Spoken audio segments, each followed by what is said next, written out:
Today in the confessional, we have a woman whose story is layered, powerful, and purpose-filled.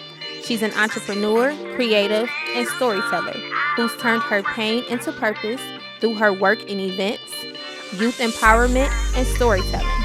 As the owner of Beyond The Toybox and founder of the youth program Shattered Roots, Strong Branches, she continues to build spaces that heal, inspire, and remind others that resilience can be beautiful. Y'all help me welcome the beautiful Latoy Fowler. Oh, thank you. Hey, that was a dope introduction. Okay, I'm over here I be getting trying teary-eyed, like, what?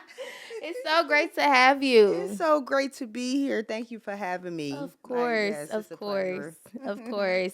I know it's been a while. I think this is our first time in years being back in the same room. Yeah, it has been. So 'Cause I'm you've been excited. doing big things, and the A coming back and forth. I see you. You too. Big PR. Thank Big you.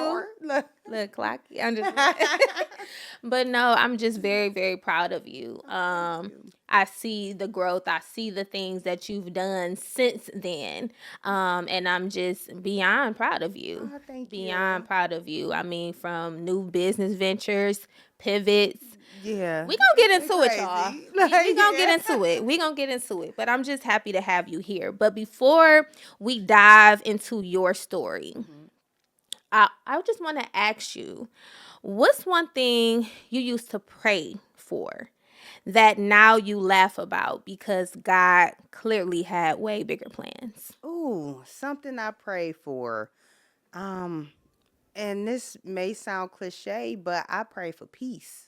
Ooh. That was like the first thing, because of my upbringing, my childhood, things that I've been through, and just navigating the world of like meeting new people and navigating their feelings and different like feelings that they would throw on me. You know how, you try to be positive and share with people and they kind of throw their Yeah. doubts on you. Yeah. So that would mess with my mental Mm. and it would lead me backwards to how I used to feel of not being worthy enough or I don't deserve certain things. So now I just laugh because I'm like, God always brings me peace and he always make a way no matter what position I am in life. So now I move with more purpose and I move knowing that everything will work out. I always tell people, I'm like, God already know what's going to happen. What's the Exactly. sense of me stressing about it? Exactly. But yes, that's one of the things. Yeah, peace. I love it. I love that so much. I think that a lot of times people undervalue peace. Yeah. And I was reading something earlier today that says, and I even posted it, and just in short, it was saying something to the effect of a lot of times people think peace is only when things are going right. Exactly. But true peace is when you can still have peace even when things are chaotic. Exactly. And when you Yes. release control, because a lot of times we're not at peace because we're too busy trying to control what God already knows. like you Exactly. said. Yes. Yes. So I love that. absolutely, I yes. love that. I love that. And when you look at where you are now versus when you once imagined, do you ever just sit back and think, yeah, this was all divine timing? Yes. Yes. And that's a like great question because I sit up and have these conversations with my husband all the time. And I always look back on all the things that I've started and didn't finish or things that I was able to experience. And I'm like, all of those things led me to where I'm at now. Like in music, it taught me the resilience I needed because I was just telling your guy that do all this, shout out to him, that a lot of times people don't realize how much it takes to be a music artist and how you have to have a strong mind because everyone's not going to like what you produce. And that literally gave me tough skin. That gave me, it strengthened my mindset to be like, I'm going to just pursue it regardless through the good, the bad, and the ugly. And then the other things that I pursued and didn't complete, it still taught me something that I get to use today in what I'm doing. So, yeah. I love it. I hope I answered that. I feel you did. You took me through a short story. I mean, she's a storyteller. I was so intrigued. I'm like, okay, I got you. I understand. No, because I think that a lot of times as creatives, sometimes we can box ourselves in, and we create these timelines. And even me, as I'm getting older, I'm starting to be like, you know what, God, if it's not gonna happen then, or happen when this is supposed to happen, whatever your will is. Yes. We don't really value God's will in our lives, and it's only we maneuver on contingency of what we want, not what His will is. And sometimes the wants are in His will. It's just not at the timing that we want it. Yes. You know? Yeah, like not right now. I said not right now. But it's gonna happen. It's gonna happen, just not right now, because a lot of times when we get things that we want, we realize it's not even what we really wanted. Yeah. You know what I'm saying? That's So saying, be careful what you ask for. listen. Yeah. Be careful. But man, not only that, and I don't know if I'm like getting off too much off a subject, but it has to do with the same thing. But also, God doesn't give you certain things when you're around a certain crowd. Certain people, everybody is not meant to grow with you or benefit or anything off of what God has planned for you. Blessing blockers. Yes. Sometimes you're not even ready. You're not even able to handle what He's going to give you because you're not mature. I tell people all the time, had I moved and relocated to Atlanta prior to when I wanted to, or prior to when I did, I don't think that I would have been as successful as I was when I decided to take that leap in 2022. And I think it's because sometimes we have to be spiritually mature, not just in age, but spiritually mature. Because if He hands you something and you're not spiritually mature, you can sabotage it. Yeah. And then also the people you're around, if they're not mature or if they don't understand the anointing or the gifts you carry, they can end up sabotaging what you have. Some of them be haters. Listen, okay, y'all be hating, and we don't like it. And we don't like it. So. We don't like it at all. We peep it though. We peep. We see y'all. We still show love, but we know what's the clock. I'm just like. So let's take it back. I know at the age of 6, your life changed forever. Your mom took your father's life. Yeah. And I know that's like an unimaginable trauma for a child. When you think back to that time, what do you remember most about who you were and how you coped? That's kind of a complex question because it's like I'm still coping. You know, I'm still living with the remnants of that. And I'm glad that I'm finally in a space where I recognize it. But the space that I was in then, it was terrible. It was heartbreaking. My family used to call me my dad's shadow. Now I want to be clear. My dad was not abusive. My mom is diagnosed paranoid schizophrenic. Okay. When I was young, I didn't know that. Okay. It happened abruptly. Like it happened overnight while me and my brothers was in the house. She did it in his sleep. The whole house was asleep. And I'd be like, thank God she didn't, try to take us out too. Yeah. But trying to navigate through that time, it was confusing. I had a lot of I was resentful as I got older and started learning more and more about things that happened, because it's like the whole family hid what exactly happened from me until I got older, and my older brothers wound up telling me and sharing with me like tidbits that they knew. Gotcha. But back then, I feel like I went from an outgoing, friendly child to this shut-in, evil, quick to crash out type of kid. Gotcha. I grew up and carried that anger and resentment with me for a long time. Like I was a fighter. Anytime somebody said something wrong or I felt this emotion coming out, I was ready to fight. Everybody anytime somebody would say anything slick, or if I felt like they was trying to shade me, it was always quick to jump off the handles. Like, I didn't know how to handle my emotions back then. Yeah. I'm like, me and my brothers was in therapy for about a year when we first moved with my aunt, and then she just completely cut it off, not knowing that we still needed that. Got you.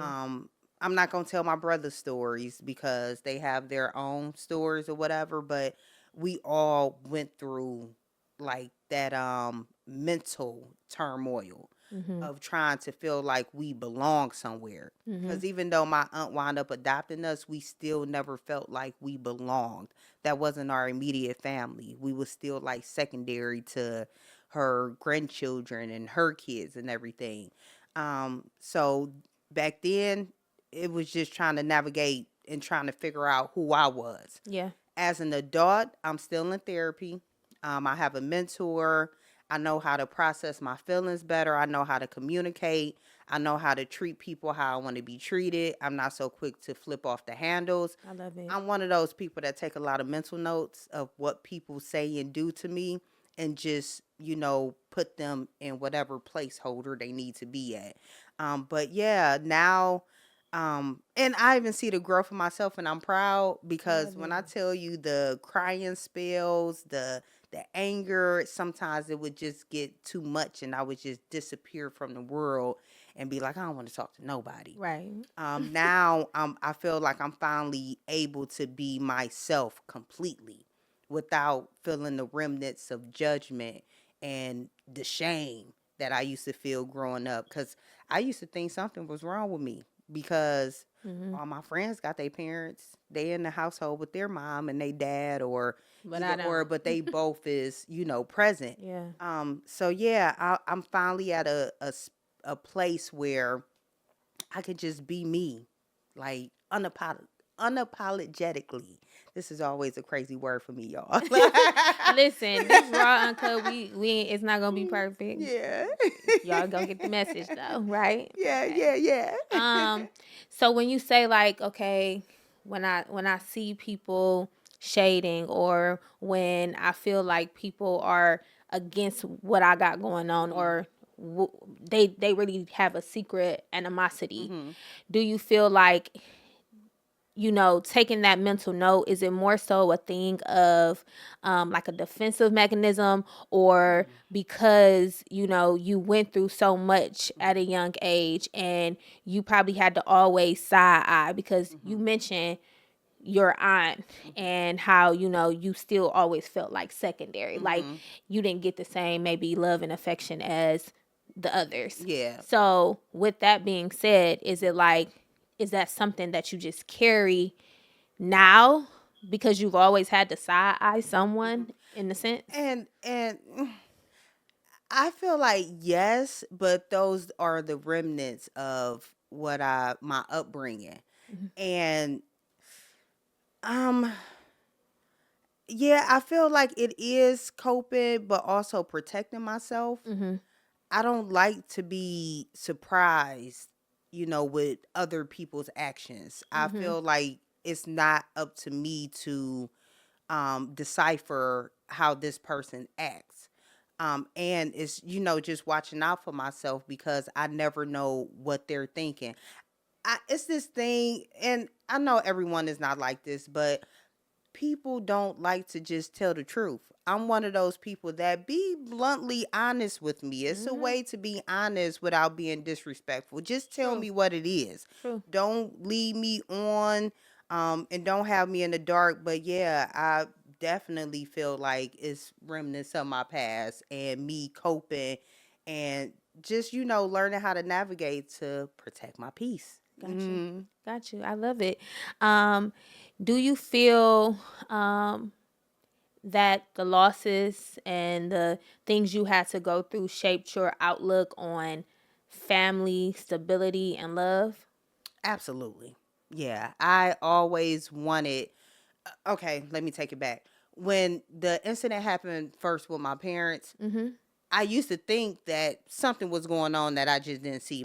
Maybe my dad was abusive, like something, like whatever made her do this or whatnot. when that happened, I always told myself when I finally do have a family, I want to make sure they're in a stable household. I was in a abusive relationship with ex, and I literally got out of that relationship because I was like, I'm not raising my kids in a hostile environment. I felt like even when I moved with my aunt, certain things were hostile. I was in the household with my two brothers, plus her three kids. They're way older than us. Plus my aunt's small children that's around my age. So it was always kind of chaotic. It was always hard trying to navigate being the other kids in the house when the kids over here is getting more than the kids over here. And I was like, I would never make my kids feel like they're less than or not equal or I don't love them the same because of not getting that like love and affection. And I don't blame my aunt and her kids for however they acted or whatever because they didn't understand what we were going through. They couldn't relate to that. So they didn't know how to respond to it. They showed us the love that they knew how to give. Exactly. So I don't hold it against them, but yeah, it did shape me in how I move with my own kids and family. And what you speaking on that, has this ever been a conversation that you've had with your aunt or your cousins? Because I know a lot of people who's been in foster systems, and a lot of times they're not with people that they actually know. They're going to random families, and they get messed up because a lot of people take in children for the sake of a check, and just the benefits that come from it of just having extra hands around the house. And I just wanted to know, like, because they don't get the opportunity to go back to those people to say, hey, you messed me up. Like, you know what I'm saying? Because once they're out the system, they're out the system. Yeah. But for someone like you who actually did, be in a household with family, were you able to ever have that conversation, or would you be open to having that conversation? I would be open to having it, but I've never had that conversation. Gotcha. And one reason why I've never had that conversation because I still think about how my aunt felt of losing her baby brother. Yeah. And I think about how she must have felt taking in three of his kids. So I think that makes me kind of stay clear of it because I don't want to hurt her per se or make her relive like certain things, especially because my aunt is older. When she took us in, she took us in 93. So I was 7 and she was already in her 40s. She was an older aunt. Gotcha. So she's even older now. So having that conversation with her at this age, I just feel like, I don't know, maybe because I feel like I'm kind of over it. Not over it to the point where it's just like, oh, whatever. But I guess this gonna sound so mean, but I don't really care to know the answers no more. Yeah. Like, even though I've had unanswered questions, yeah, I don't even want to take her back through that. And then with my older cousins and how I would feel like they would like put us in competition with the other kids and things like that. It's kind of like that thing. You see how people are and you kind of place them where they need to be. And I love them to death. I always love them. But like we talk, but we're not close. Gotcha. We're close enough though. I still go to family gatherings and stuff like that. But I don't think a lot of people are like me. People don't like having hard conversations. Yeah. Because in that conversation, also, we will have to talk about the sexual assault that happened. And I don't think they are ready for that conversation. Yeah. Yeah. And I'd be like, you know what? Forget it. Yeah, I think sometimes, sometimes the things we think we want to hear, we don't really necessarily need to hear because it's like if I went this long, I've had some personal situations too, like with my dad's side of the family. And it's just like, I was telling my mom, like, I'm okay. My grandmother, she recently passed, and I'm sorry to hear that. oh, Yeah. girl, thank you. But it was just like, it opened up old wounds, things that I had already kind of like put behind me. And so I started thinking, like, do I want to like connect, or do I want to, revisit or try to build new memories of memories that never even really happened for real? Like, and it was just kind of a thing where I was like, no, I'm okay. Yeah. I'm okay with where my life is now. Yeah. I'm okay with how things are now. I'm good. I don't need to. Because you'll hate to be disappointed all over again. Yeah, it's like you're going to make Yeah. yourself re-mad. You know what I'm saying? And I Exactly. think that goes for any relationship, any family issues, any loving, intimate relationships, friends, anything. Sometimes I think that what's done is done, and some things you're not able to bounce back from. Yeah. It's kind of a thing of, it happened. I don't hate you. I just can't deal with you. Or there's boundaries set in place. Yeah. And I think like that's where you are with it, which is Yeah. fine. Because I don't like when people act like either it didn't happen or act like it wasn't that big of a deal. That'll piss me off all over again. Like, Yeah. are you serious? Like, Right. you can't tell me Right. about my experience. Exactly. So I just rather not. Yeah. Yeah. And I know you touched on the sexual assault. I don't have and just on record, I don't have a question here about that. But I just want to ask you, how, if you don't mind, that happening, how did that make you feel on top of the pain you already was dealing with? Honestly, because it's crazy, because I went about 15 years without talking to that side of the family. But it pissed me off. It made me feel like they didn't give a damn about me. Can I cuss on here? Small cussing Say words. what you got to say. Say what you gotta say. Yeah, it made me feel like that they didn't give a damn about me, because I know if this happened to the niece or the nephew, y'all would have killed that man. Yeah. So yeah, because I didn't hold it in. As soon as it happened, I woke up everybody in the house, and no one did anything. He lied about it. Wow. Said he was looking for the baby Binky. I remember it like it was yesterday, and nothing happened. Everybody just act like it didn't happen, and that like really shifted how I felt about everybody in that family. Like, oh, you don't give a damn about me anyway, so I don't give a damn about y'all. I turned 18, I moved out, got my little inheritance check, and I was gone. And I stayed away from them. And I stayed away from them because of that. And it's so funny, because as we got older, and I still think certain people in my family don't know. Okay. But they would ask, why you don't come around, and why we don't never see you? And I'm like, for one, y'all wasn't like invite me to things. Right. And secondly, I stayed away from y'all because how y'all treated me and my brothers. And I was like, and it don't take away from the fact that my aunt had it in her heart to take us in so we wouldn't be separated. But it also doesn't delete the other facts. That like comes all with of it. Exactly. So yeah, one doesn't cancel out the other. So I just want to say this, as your sister, as your friend, I'm sorry that you went through that.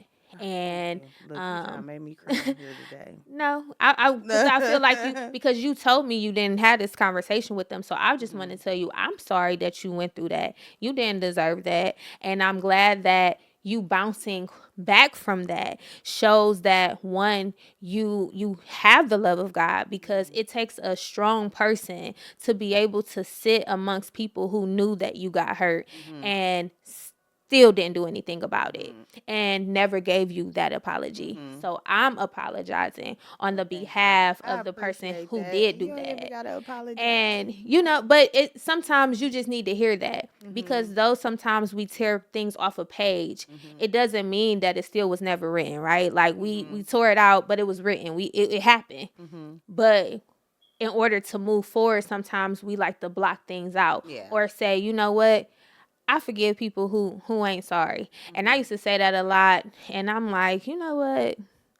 I actually don't forgive them. Mm-hmm. Wait a minute. But I This forgive sounds evil. me. Let me tell. I got a story to tell about this. Mm-hmm. What you just said. Like I don't forgive. So the guy passed away, and the reason why I'm not being specific because his daughter, I Mm-hmm. love her. That's my heart, one of my hearts. So I don't want to be real specific because she don't even know about it. She was a baby. Got you. But when he passed away, I started to go to the funeral just to make sure he was gone. And Mm-hmm. I was like, you know what? I'm not, because it's gonna make me want to beat this man in his casket. Mm. Like, so let me stay away. Mm-hmm. Yeah, because I can, and that's why I save my peace too. Because when a switch flick off and it turns to hell, Mm-hmm. what they say, you what they say, you gonna What? take it to hell? Yeah. They like, you go low, we going to hell. Yeah, yeah. So I was like, yeah, I'm just gonna stay away. I'm just gonna stay away.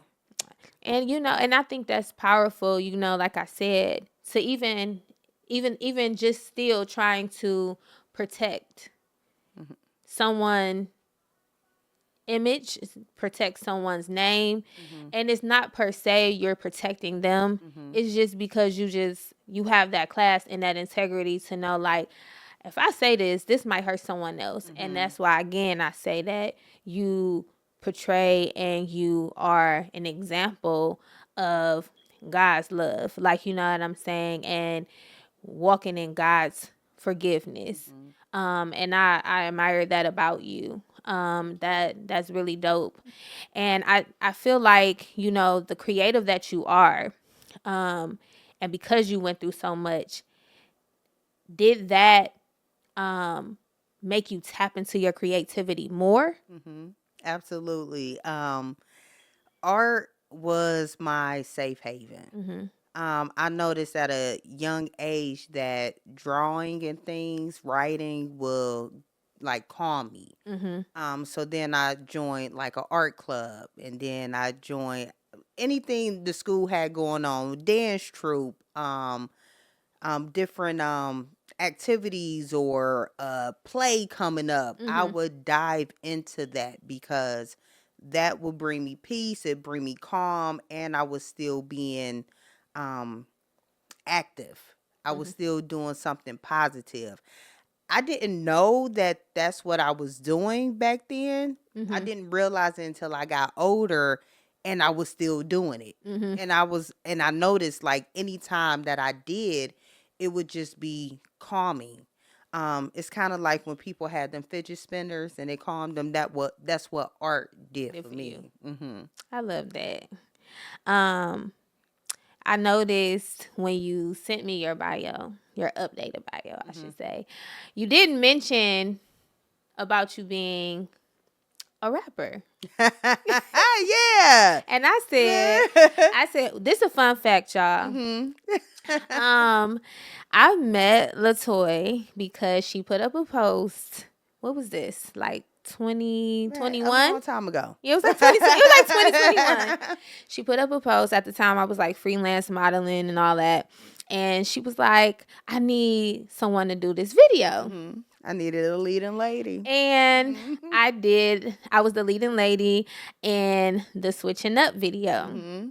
And it's still on my page, all under my reels. And I said, "Oh, so she's switching up for real because she ain't even put it on her bio." Yeah, yep, yep. So, And you know what? I loved being a rapper. I mm-hmm, started out in a group called DLC Showstoppers. Them still my girls to the day. mm-hmm. And one of them is actually my cousin that I grew up in the household with. One Okay, of my cousin's kids. okay, But yeah, started with DOC. Our manager then was Fatty Banks. We had the same manager as Ray Jr. okay, We recorded with JP that goes by Earl St. Clair now. He doing okay, big things in California. Shout out to you. okay. Shout out to But you. yeah, we ran with everybody from Royalty Camp, Chip, Fat Al, All the Chase. Cleveland legends. Yeah, I'm like, ask them about DOC. They're gonna be like, yeah, they were it. Okay. Mm-hmm. So I started in a group, but unfortunately the group disbanded. And I stopped doing music altogether for a while, but then people would keep on asking me, can we collaborate? Do this song with me. I got this beat for you. And they kind of pulled me back in. So I wound up going solo. And I had a nice run. I actually started doing sync licensing deals. Got a couple songs on Real Housewives of Atlanta. I love On that. 2 different seasons at that. Love it. Most people don't know that. Love it. Yeah. I'm like, my baddie video have over 100,000 organic views. Okay, we don't pay for views over Organic. here. And then I started getting more looks in Texas, Detroit, and Atlanta. So I was traveling a lot with the music. But people don't realize being an artist is expensive when you're not pulling in that type of money, the image upkeep, the traveling. But and it's funny that I stopped doing it when I did, because I finally started making money off of it. And I was just like, you know what? I'm about to just go full steam ahead into my other businesses. Yeah. And I still have people that ask me, you gonna get back into music? You gonna do some more songs? And I was like, if I get back into it, I just want to stay in the sync licensing area. I don't want to be a traveling artist. I don't want to be a stage artist. I just want to love music again. Do it from the background. Yeah. So was it like a conscious rebrand for you as in regards to your image, or was it just a natural pivot? I want to say it was a natural pivot, because I was always like this. It's just that when Boy Toy the Baddie came out, it was a different. I'm all those personalities, like literally all of them. Maybe because I'm a Libra, I don't know. I have all these personalities. Isn't Cardi B a Libra? Yes. Okay. Yeah, it makes sense.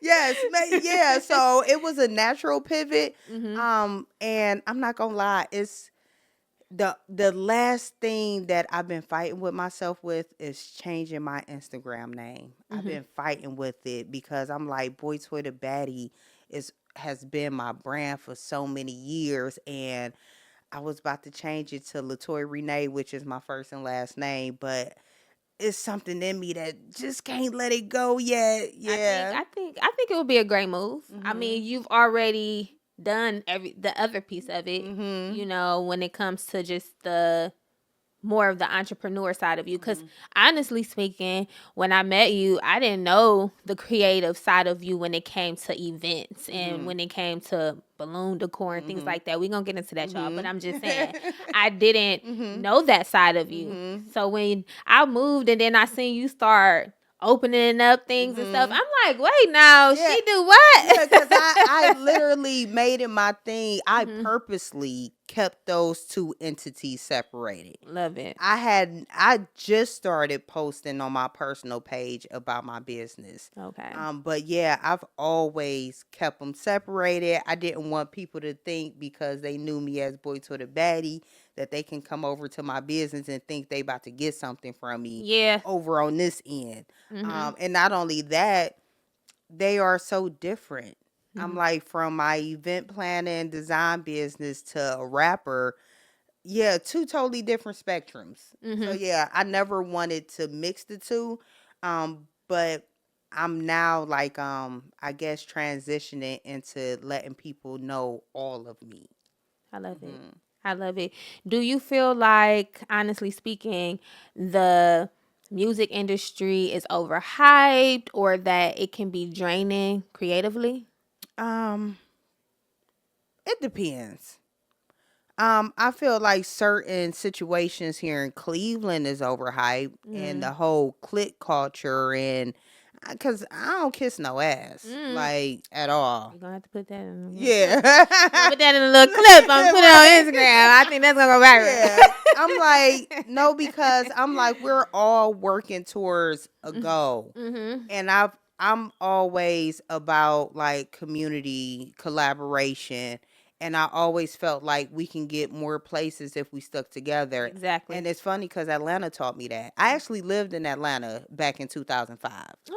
And I moved back to Cleveland. That's a whole nother story. Okay. But Atlanta taught me that. Again, something that I did in the past that like I'm still using today. But yeah, overhyped on that aspect.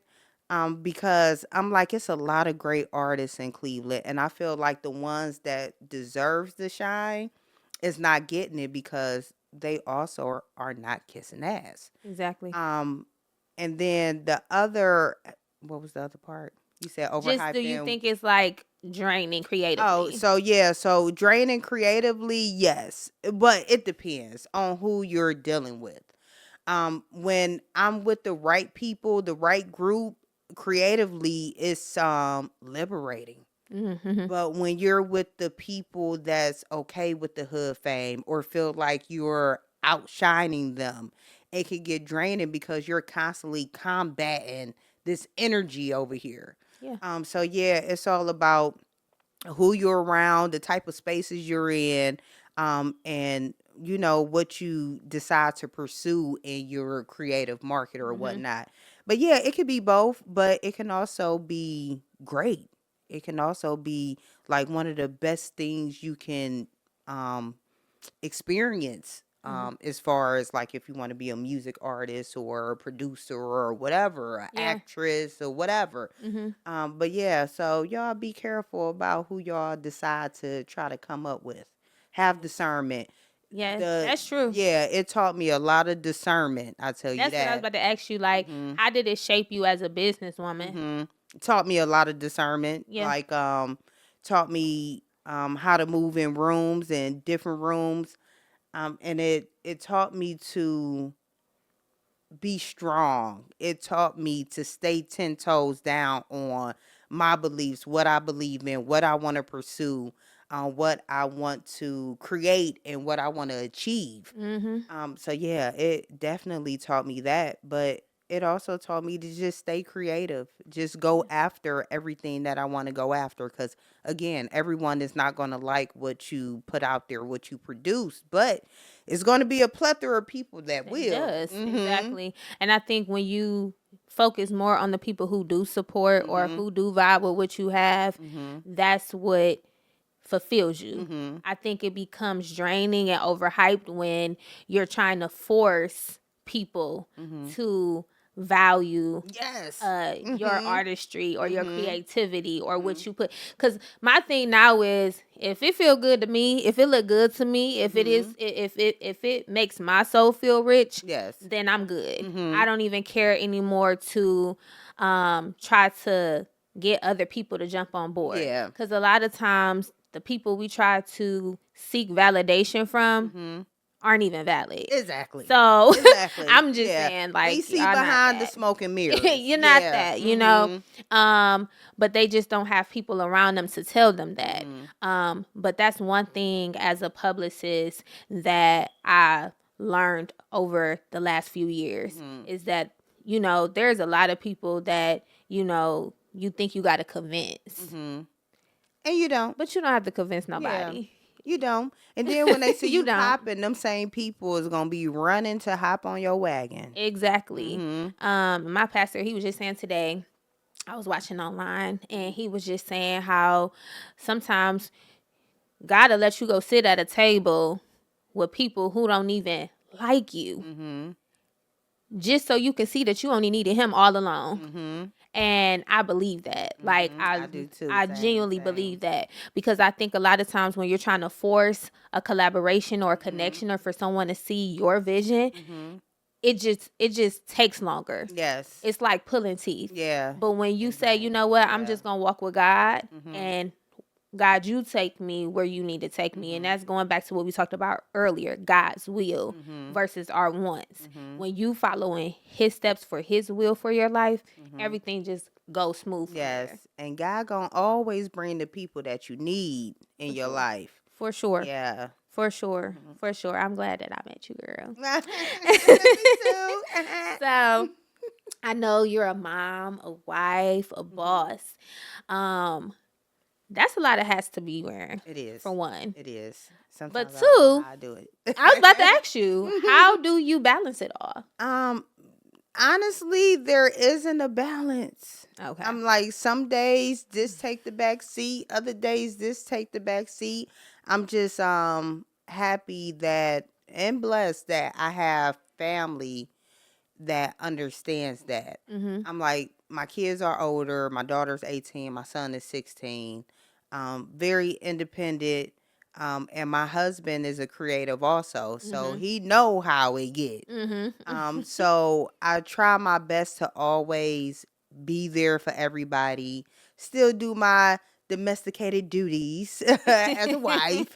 And make sure the house is taken care of. I'm still the nurturer. I'm still like the one that especially my kids come to when they need anything, or if my husband then lost something, they come ask me. I'm still that person. Exactly. I'm not gonna lie though, sometimes it gets stressful because some days I'll be dealing with something huge with the business or trying to get some work done. And especially when I get like a lot of inquiries and orders and sending out quotes and invoices and returning phone calls, it can get crazy sometimes. So I'm just glad that my family gives me grace. But honestly, it's no balance. Yeah, it's none. Yeah. I was watching this one podcast and they were saying like how this she was a life coach. She was on this podcast and the host was asking her like, how do you balance things? And she was like, I don't use the word balance. She says I use the word prioritize. So, you have to put things in order of priority. Like what can be held off for later, but what needs my attention and who needs my attention right now.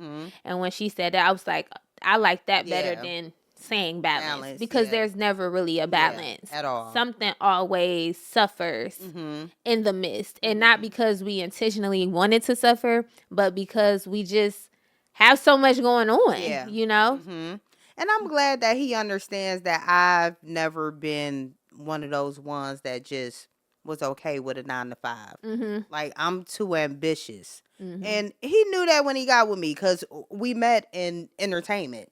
I love it. Yeah, I'm like, he was my friend for years before we even started dating. I met my husband back in like 2006. We didn't start dating until 2014. Okay. Yeah, so that was just my homie. So we already knew what was what. And we've even had conversations before, and this is a little off subject, but about, making sure you get with the right partner. Because like past relationships he was in and past relationships that I was in, our partners didn't understand our lifestyle or things we were trying to pursue, and it just didn't work. Nope. Yeah, so make sure y'all get with somebody that's gonna love all of you. Yeah. They have, I say like when I get with my next, hopefully it's my last, like I just want someone who understands the things that I do. I'm an entrepreneur. I don't like working 9 to 5s, but at some points I do it because it pours back into the things that I'm trying to do as an entrepreneur. But I would love for my husband, my ideal husband is someone who's also in entrepreneurship, legit entrepreneurship, and that understands the industry and the worlds that I'm in. Because I think when you're an entrepreneur or creative, you think about so many different things, and your faith is sometimes bigger than someone who does not have the creativity or the mindset. So they're questioning it, doubting. Or why you gotta always be gone? Why you gotta go there? Why you gotta go exactly. here? Yeah, it becomes a mess. It becomes too much. So you definitely need somebody that you're compatible with in order to be successful in a relationship as a creative.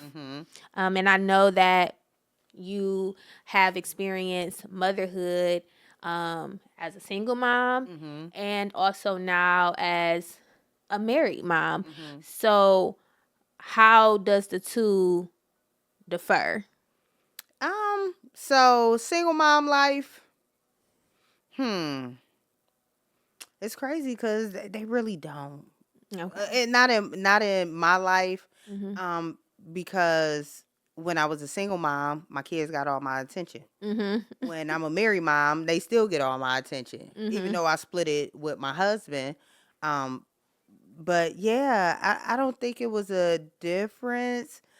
Because I always, was 10 toes down for my kids, always and forever. And even when I was a single mom, I was taking care of my mom out of prison. Okay. So I'm like, now that I had her in the household, I don't know if it was just natural, I guess, to just be a mom.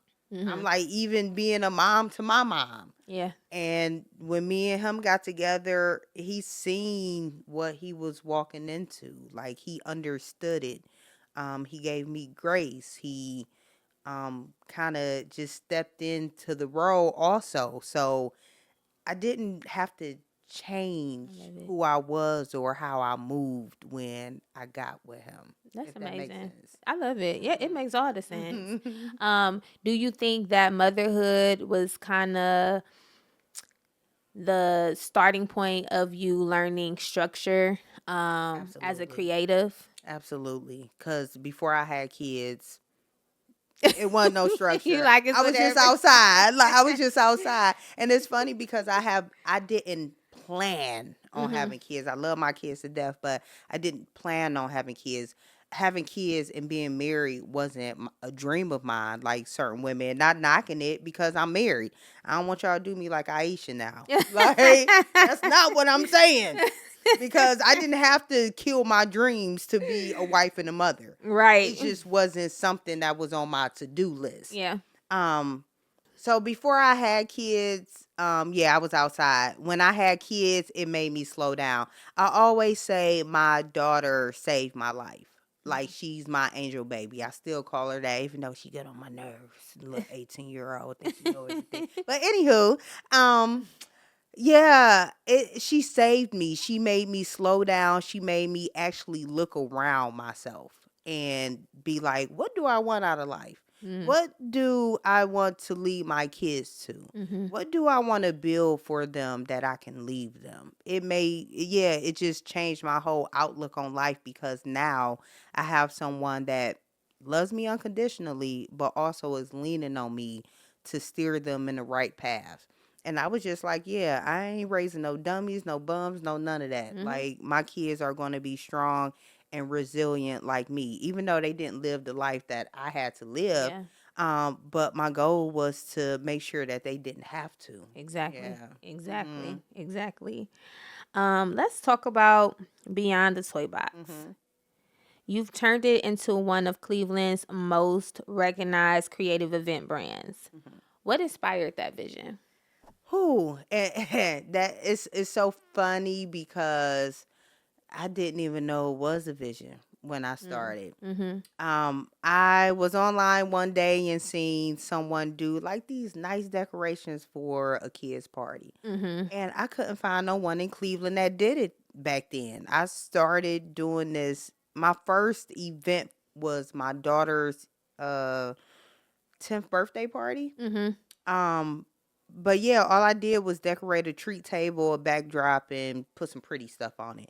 And then people started asking me, do I do this? Like, can they hire me? And it kind of just developed from there and just blew up from there. But yeah, this wasn't something that I planned. I was like, God, I see what you're doing. Yeah. I'm just going to go with it. But yeah, I didn't plan on having this business at all. It Listen. literally just happened. Like, Listen, that's God. That's back to the beginning question. mhm, God's bigger plans for you. mhm, Um, and we know that entrepreneurship, a lot of times to the people on the outside, it looks glamorous and all of that. Um, but there's always a behind the scenes or behind the grind that people don't know or don't understand. So, what's the hardest truth about building a business that people don't want to hear? um, I got a couple actually. One of the things that people don't want to hear is that you may have to work a 9 to 5 to continue building your business. Mm-hmm. I started out building my business working at a 9 to 5. I wound up quitting my 9 to 5 in 2022 to pursue it for like full time. But when I expanded my business into a brick and mortar, I had to go back to work because I was like, my business is generating revenue to take care of the business, but I still have a household. Mm-hmm. Another thing that people don't want to hear is it's not all about the creative stuff. Y'all might want to focus on the pretty stuff, the stuff that come naturally to you, but if the back end business side of things is not legit, the front end is not going to work at all. You're just going to be running in circles, not getting clients, not making sales, not building brand awareness. You got to get your ducks in a row. I learned when I expanded my business, it was like opening up a whole nother business. And yeah, it became so hard that I'm not gonna lie. At moments, I was like, I'm about to quit this. I can't do this. This is hard. And then, unfortunately, when I expanded my business, I was supposed to have a partner, and it didn't work out that way. So I wound up taking on more than I could initially chew, or more than I thought I can chew. I've been holding it down though. Shout out to me. Shout out to me for holding it down. I've been holding it down, COP. but yeah, and another thing that people don't want to hear is that when you start a business, it's so exciting in the beginning. It's so the glitz and glamour, and it's just like the excitement. But what are you going to do on those days when you don't feel like showing up? When things are not going your way, when it look like you may have to close down, what are you going to do then? Are you going to ball up in your bed and stay depressed, or are you going to get up and keep showing up? What you gonna do? Yeah, a lot of people fall by the wayside. I was talking to myself one day, or talking to God, and I was just like, I know this is the part that most people quit. I said, God, just continue to give me the strength to peel myself up out of bed every day to keep going. A lot of people don't see that part because everybody, we in the social media era, and everybody always seeing the good The stuff. exciting pieces of Yeah. it. Yeah. So make sure you guys follow my Instagram because I talk about it all on Beyond the Toybox. Okay? I love it. I love it. I love it so much because that's why I created the Creatives Confessional, because I want people to be able to talk about the real life things that go on. Because I think a lot of times people, they open up an app, and how the algorithm is set up, you might open up the app. Every time you open up the app, you might only see a recognition, or you might only see a high moment. You know what I'm saying? Because a lot of times people don't go on people's social media feeds and actually go through and review everything. They only see what comes up in that feed at that time. And so it's like, I want people to be able to understand and know that it's more behind the highlights, behind the reels, that goes on, or that builds us to where we are today. Yeah. You know what I mean? And I think that that's the things you said are great things that people need to hear, and they also need to ask themselves, because we all get to a point where we want to quit. But my new thing is, I'm not quitting, I'm pivoting. Like, I got to figure out, because I know what I have in me. I know I'm knowledgeable. I know I have this. You got what you got. You knowledgeable in what you knowledgeable in, right? So it's like, how do I take this and not just let it sit down and collect dust, but find a new way to still show my passion and still show up, but just in a different way. Yeah. So yeah, I think that those are key things that people need to know. Yeah, and I just want to add, like, the mental strife of running a business is hard. Like, you have to build up a strong mind to be able to get through things, because in those moments also, you're going to find yourself feeling lonely. You're going to find yourself feeling like you're losing out on fun. Your friends is not talking to you no more. Your family not supporting you, and you got to be okay with all of that. You can't react to every, like, bad thing or negative that comes your way in that moment of you trying to build something, because it would drag you down. It would keep you stagnant, and it would just break you. So yeah, just make sure that whatever you guys are doing, to stay strong mentally and keep it moving. Lean on God more. Like, that's the best thing I could tell y'all to do. Lean on God. I everything you're saying, I totally agree with, and I hope that when they watching or listening, they take heed to it. What's one thing that people say about you before they get to know you that might actually be true, that they think is negative? Um, it's funny because I don't know what they say now, but what they used to say is that, Toy crazy. And I'm like, I am. I'm only crazy when y'all push me to that though. Like, Exactly. so if you know that, don't do no bullcrap to me and we good. Exactly. But most people, I feel like now most people say that I'm giving and understanding. Um, and I say that especially in the event industry sector because I talk to a lot of the balloon girlies or other businesses, DJs, and people that rent out booths and stuff. And I'm always trying to give them advice or help them with something. I literally have people that call me just to get my advice on something.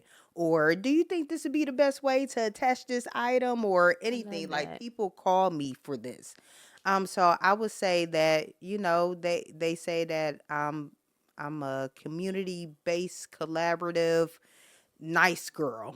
I love it. Do you feel like you had the support that you give and how you pour into other people in your industry now? Do you feel like when you started, you had that same Oh, energy? hell no.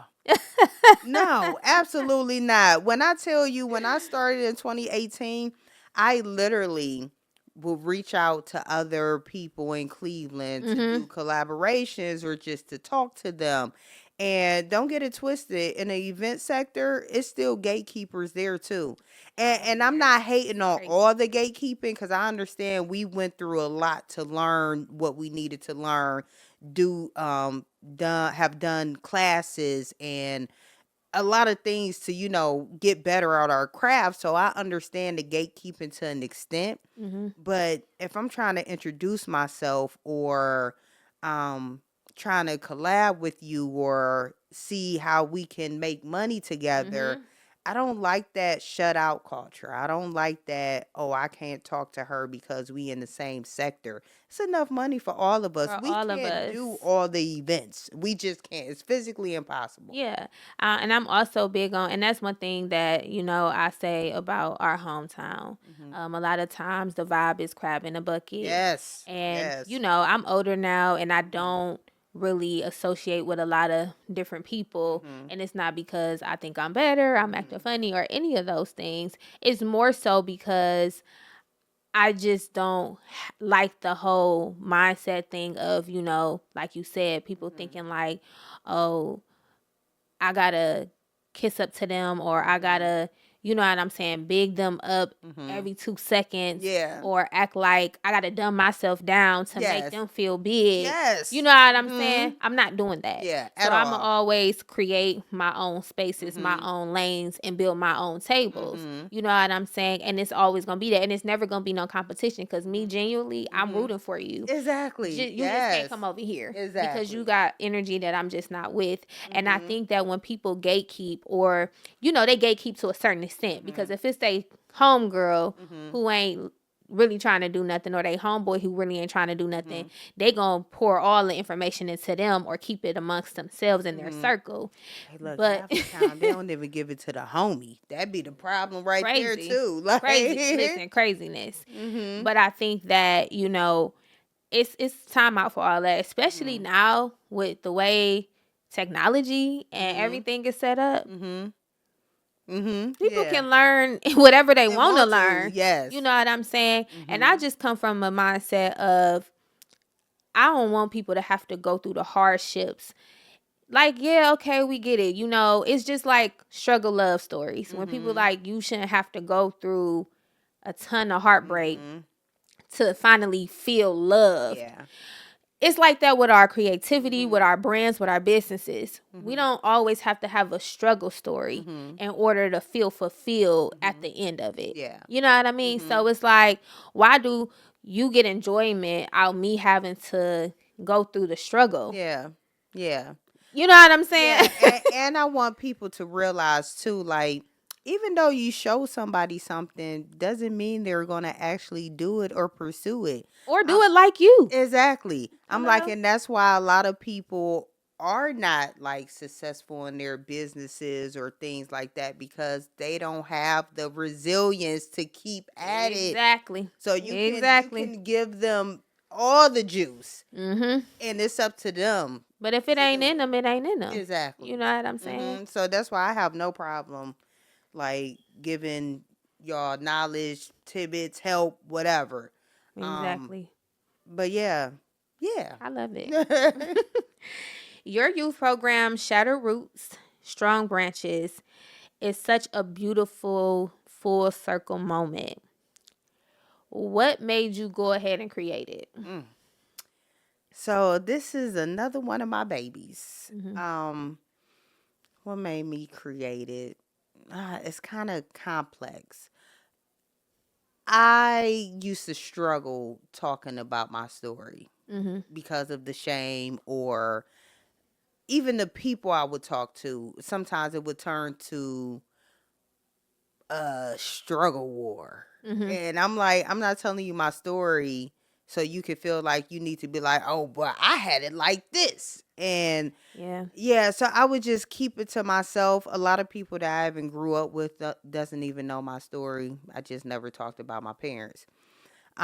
So one day I went to a event at the Cleveland Library. They Mm-hmm. had some speakers, and I'm so mad that I can't remember all of their names.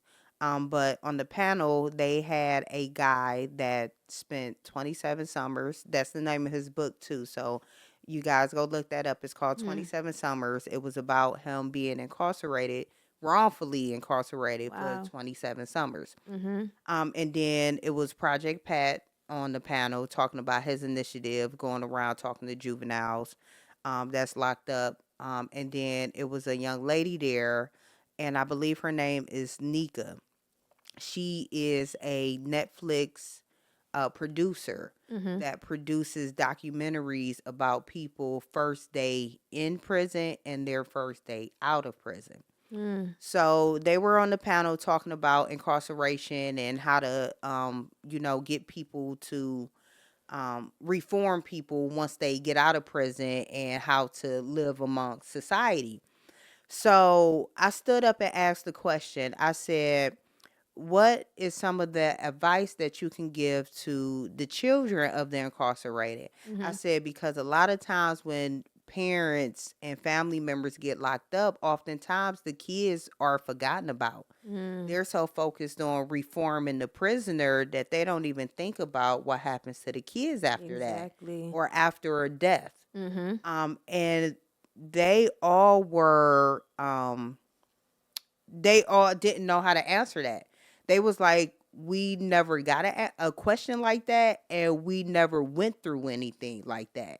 Mm. And they encouraged me in that moment to start this program. That's amazing. And Nika even told me, like, once you start this program and get it off the ground, contact me because we can do a documentary about this. She was like, but again, I can't even answer that or even try to pursue something like that because I don't have that experience. Wow.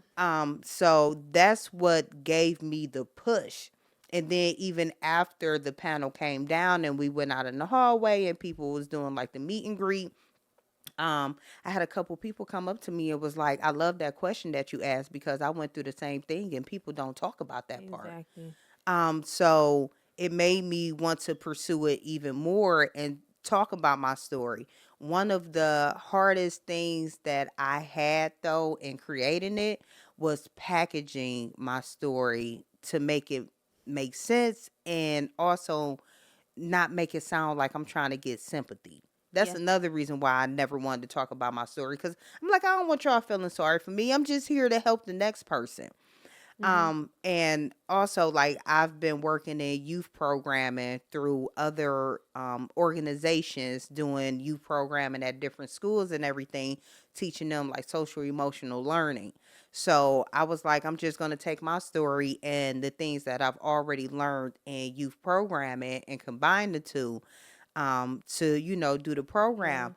But my biggest thing on why I finally created it though is because I just know how I felt to need those resources growing up and didn't have them. Exactly. Like all the things that I was in was for like the normal kids. The like y'all already had this in play. So Yeah. me joining an art club or a dance troupe, this is It's for everybody. yeah, it's It's for not everybody. specific to what I'm going through or what I Exactly. need. Yeah. Exactly. So I was like, this needs to be talked about more. It's too many kids in the foster care system. It's too many kids that's been displaced. It's even adults that's children of the incarcerated that's still trying to fight through their mental state on getting over the things that they went through by their parent being incarcerated, passed away, or even the remnants of what happened after being adopted. Like, some of these kids get adopted, get abused.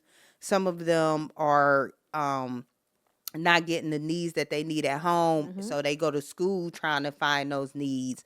And sometimes it come out like how mine used to come out: anger, Yeah. not communicating, not being productive. Like all of those feelings are coming out of these kids, and there's no one there that can relate To to help them, them navigate right? it. Right, to help them navigate through all of this. So yeah, I just was like, obviously it's time. I'm like, God put me in that room with them people to push me. Yeah. And you Yeah. better call that girl too. I am. I am. Not only that, she's connected to my cousin. So Oh, yeah, so that was they like BFFs. So listen, yeah. that was Yeah. alignment Yeah, that and was divine alignment. timing. I love that. Because I myself too am a child who dealt with my father being incarcerated. My dad got out of jail when I was 12. And because it was so long, I don't think people even talk about how sometimes it's hard to even build a relationship Yes. after that. Yes. You know what I'm saying? Because I was young. I didn't know that there were certain things that he should have been teaching me or talking to me about that he never did. Like, you know what I'm saying? And then to get even older at my adult age, and because it does things to them mentally too. I don't want to take away from that either, because some people are wrongly convicted of things, and then there are people who are rightfully convicted of things. Either way, if they get the chance to come out and make it right, not just in life itself, but as a parent. I think that, sometimes they have a hard time accepting that things aren't how they was before you went in. And some people aren't mentally able to just pick up where things left off. Me at 12 years old, or at a young age, you coming out of jail, I didn't know how to and he might have got out when I was a little bit younger than 12, like maybe 10 or 11. One of those. It was one of them. But it was just like, even at that age, I didn't understand what I needed to ask of him or what I needed from him. That's something I thought he would know. But maybe he didn't even know that. Like, you know what I'm saying? So it's a lot to that dynamic, and even my own children dealing with their dad going in and out of the jail system. But I valued mental health, and my daughter was also the same way, like where it was anger for her, my oldest. And so for with that, they had like a welfare program at her school. So I started putting her in therapy at a young age to be able to communicate with how she felt. And I wish, I would have been able to do that. But my mom probably didn't know. You know what I'm saying? It's a lot of resources that we have now that our parents didn't have. So a lot of times when we think back on things we went through in our childhoods, it's not to say that they just didn't care. Sometimes they just didn't know. You know what I mean?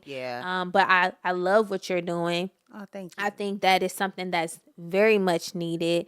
And I believe that it will change lives and it will save lives. Because a lot of times people make poor decisions as a teenager or older because they went through not having a parent, whether it's to prison or it's to the mom working multiple jobs or whatever the case may be. So how does someone like yourself who pour into other people find time to pour into you? Hi. I can't front. At first it took a lot of navigating, trying to find my own space in that. Mm-hmm. But what I do brings me so much joy that most times just pouring into myself is just being able to sleep in late. Love it. Yes, minor stuff. I'm not like high maintenance. I know how to do a lot of stuff on my own. So I was like, I'm gonna save that money. Mm-hmm. But um I just find it wherever I can. It doesn't fall by the wayside, but it's not. I don't want to say it's not a priority Mm-hmm. because it's there. It is a priority. It's just not a high priority because the way I am when I'm on a mission, it's like my mission comes first always Mm-hmm. until I hit the goal that I need to hit. Understood. So yeah, I still get it. I still laugh and go out and do things that make me happy. But yeah, I'm on a mission. Yeah. Yeah, listen, I respect it. Like, when the woman on the mission, don't get in her way. Period. For someone listening who feels like their story is too messy to become meaningful, what's one thing you want them to hear from you? um, no story is ever too messy. Mm-hmm. We all have a story. We all have a past, whether good, bad, and ugly. I just want people to know that you matter, your story matters, and your story could always be that story to uplift and help the Yes. next person. So nothing is ever too messy. And I feel like when people get comfortable in talking about their story, it also unlocks something in themselves. Yes. So stop hiding. Oof. Stop being shamed about the things that you've been through. Stop letting people make you feel shamed about it if that's the case. Mm-hmm. And just be you, do you, and say what you need to say. Love it. I agree. I definitely agree. Y'all heard what she said. Tell your story. Mhm. Because when you do, you unlock so many Mhm. other opportunities, and Mhm. you and in your story, what I one thing I'm learning is your story is to help someone else Mhm. get out of a dark space. Mhm. You know what I'm saying? And so, It's so easy to get there. yeah, it's Yeah. when you feel like your back is up against the wall Mhm. and you feel like nobody has gone through what I've gone through, Mhm. but when someone shares their story and they can attest, Mhm. like, yeah, I've been there, I went through it, but I Mhm. made it through it. Mhm. That's what gives you hope, and it Mhm. starts making you start coming from up under the cover. It makes you Mhm. start opening up your blinds. It make Mhm. you start back picking up your journal and Mhm. writing.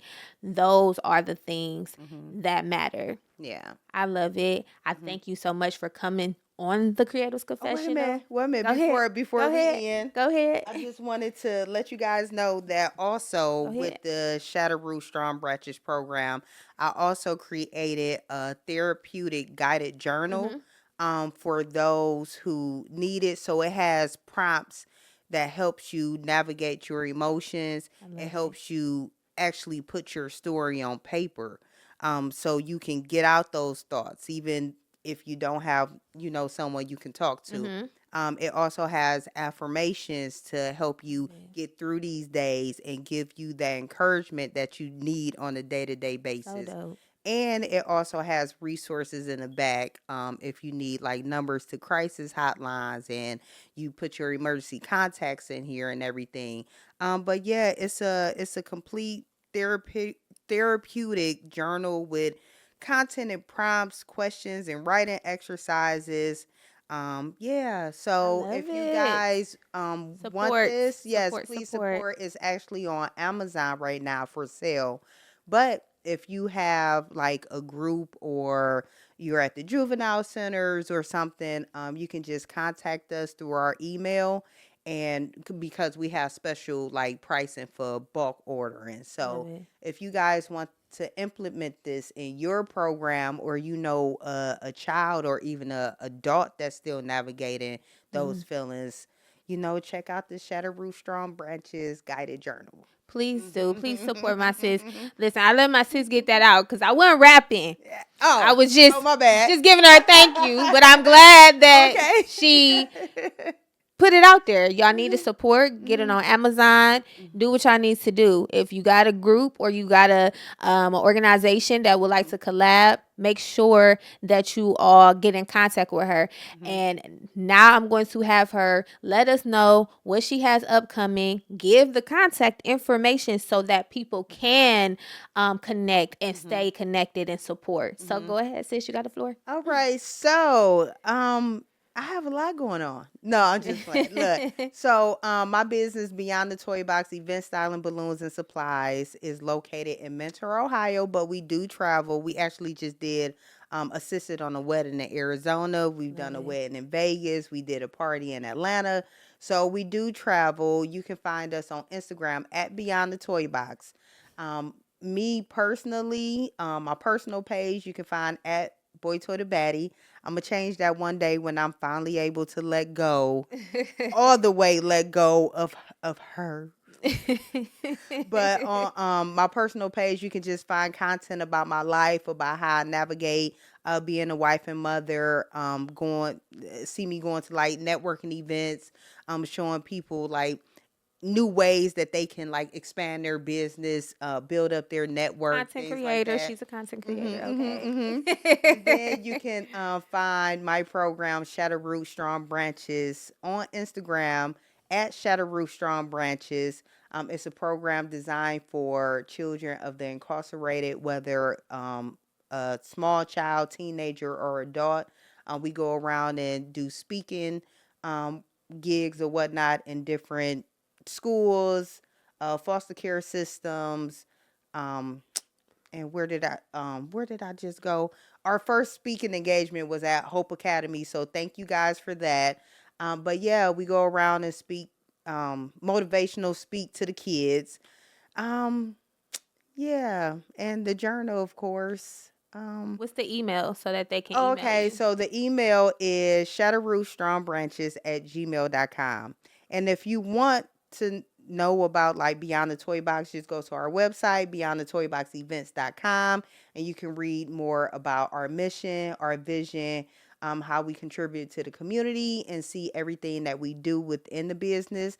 And our contact forms are on there so you can inquire about events or anything, collaborations, yeah, anything. Or you can come see us if you're in Cleveland at 7537 Menor Avenue, Suite 20. Love it. Love it. Make sure you all support my amazing sis. I'm again so grateful for you coming through the confessional. She gave y'all some confessions. Like y'all need to take heed and really, really learn from my girl. Oh, well, thank you. Thank you. It's been a long time coming. Of course, of course. And without further ado, that is the wrap for the confessional. Bye.